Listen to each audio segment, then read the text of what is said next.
આ છે ભાઈ અમારી દીવની ખાડીના કડેસલા અને એ પણ તાજા ને તડ પડતા હાથના પકડેલા. તમારે ખાવા હોય તો મિત્રો આવજો પબ્લિક ખાડીમાં. જય દ્વારકાધીશ ખેડૂત ભાઈઓ. હવે આપણે 2-3 દિવસથી આમાં કપા વીણીએ છીએ, કારણ કે કપાસમાં થોડાક ગોગડા છે એટલે ઉકલતો નથી, અને દાળિયા કર્યા હોય તો દાળી જેટલો કપા ગોગડા છે એટલે થાય નહીં દાળિયા જોગું. એના પાસે આપણે ઘરના વીણીએ તો એમાં સારું પડે અને કાંઈ ઉપાધિ નહીં. ને હવે થોડોક કપા રહ્યો પછી આપણે વિચાર કર્યો કે કપા થોડોક વીણાઈ જાય એટલે આપણે આજ ખાડીમાં જવાનો પ્લાન રાખ્યો છે.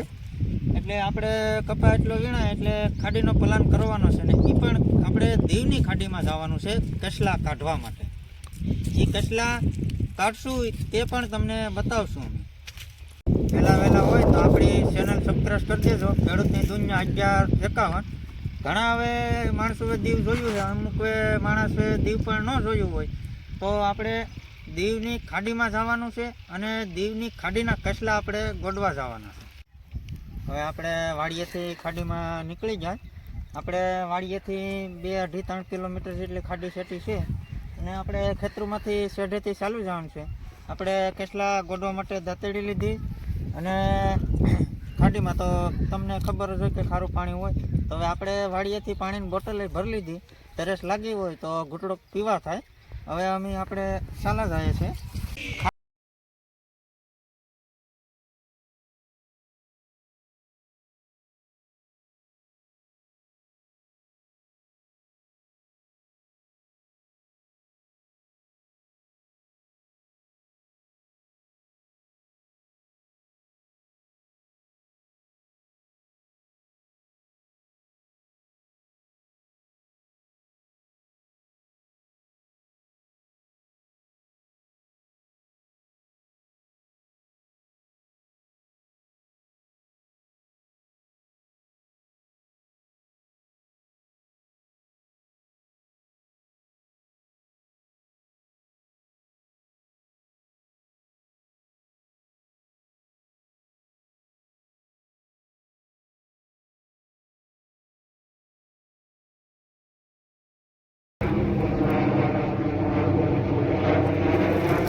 હવે આપણે 10-12 દળ ખતાડા, પણ દર ખાલી નીકળી જશે.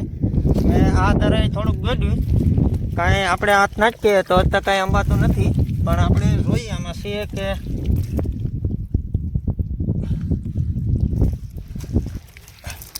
છીએ તો ખરી, પણ આમાં ઊંડી છે થોડુંક.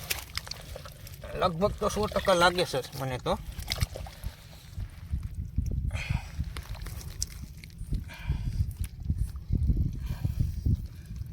લગભગ લાગે.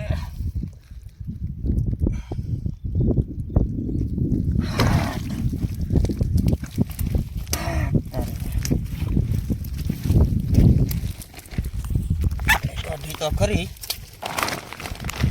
કઈયાની વાત છે, નીકળી ગઈ. આપણે વાડીએથી આવ્યા એટલે ટેલી નથી એટલે બાસ્કુ લઈને આવ્યા. બાસ્કુ ચાલે.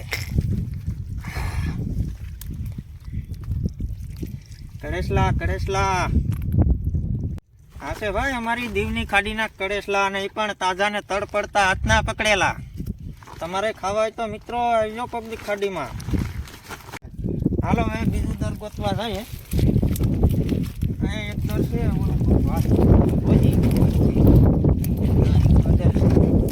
દર તો ઘણા છે, પણ ગોડેલા અને એવા છે. વહેલું મેરેજ થયું છે કસલીનું. હવે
આ છે દીવની ખાડીના કડેસલા.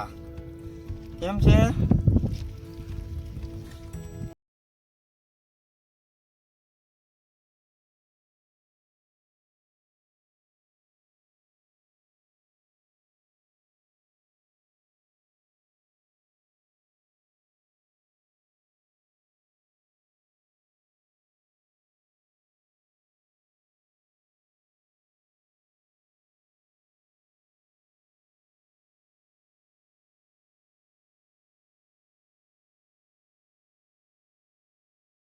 આ છે ભાઈ અમારી દીવની ખાડીના કડેસલા, અને એ પણ તાજા ને તડ પડતા હાથના પકડેલા. તમારે ખાવા હોય તો મિત્રો આવ્યો કોકની ખાડીમાં. તો આપણે શાક પૂરતી થઈ ગયું, કસલા સારા મળી ગયા. આપણે એટલા તો શાક થઈ જશે.